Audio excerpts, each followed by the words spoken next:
Hi, my name is Shanny Apodaca. My husband Bill Apodaca and I are chef owners of Simply Good Kitchen up in Birmingham, Michigan.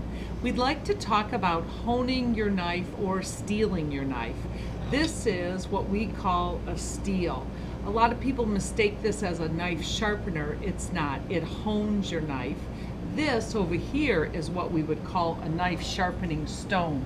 This is something that you would professionally have your knives worked on, and this is called a tri-stone because it has three different edges or three different stones on it, which would take metal off of your knife and sharpen the edge.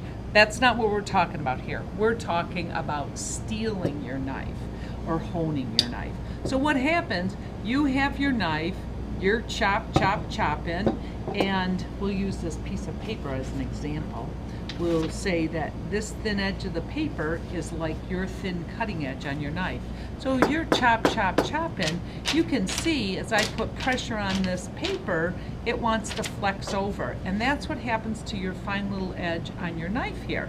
So we'll give you this as a little exaggerated example, but this is what happens if you've chopped on your knife blade for quite a while. Your sharp edge is sticking off to the side, and it's this bluntness that you're trying to cut through where you're rupturing things instead of slicing things. What you want to do with your steel is get this edge straight again. So when we steel a knife, we hold our knife at a 20-degree angle against our steel, and we run it equal strokes, equal times. And if I did this, enough times with this paper, all of a sudden it would go sharp or straight. We would cut and think, who sharpened our knives? Nobody sharpened your knives. You straighten the edge of your knife out. So the way you find a 20-degree angle to steel your knife at, hold your steel straight up and down, hold your knife perpendicular to the steel. This creates a perfect 90-degree angle. So you can now visually cut that angle in half, and you have a 45-degree angle. This is where people get in trouble when they want to steel at a big angle like this. They crack off the edge of their knife, and then it really goes dull.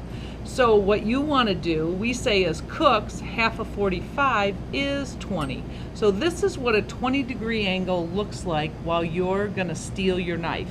Start here at the heel of your knife and put it against your steel at a 20-degree angle. Equal strokes, equal sides. And you would do this, you'd see I'm doing this 3, 4 times, 5 times each side. And then I go to cut, and it's like, wow, it feels like somebody sharpened my knife for me. If your knife can cut paper like this, your knife is sharp. If your knife is sharp, it's fun to cook. If you can't cut paper with your knife, you should go get your knives professionally sharpened, and then it's up to you to steel them. In our kitchen, we steel our knives every time we use them. So every time you come into the kitchen as a home cook, you should steel your knives, and with that, your knife should stay sharp for you at least for a year, year and a half before you'd have to get it professionally sharpened again. Thanks for joining us at Simply Good Kitchen, and we'll see you at the stove.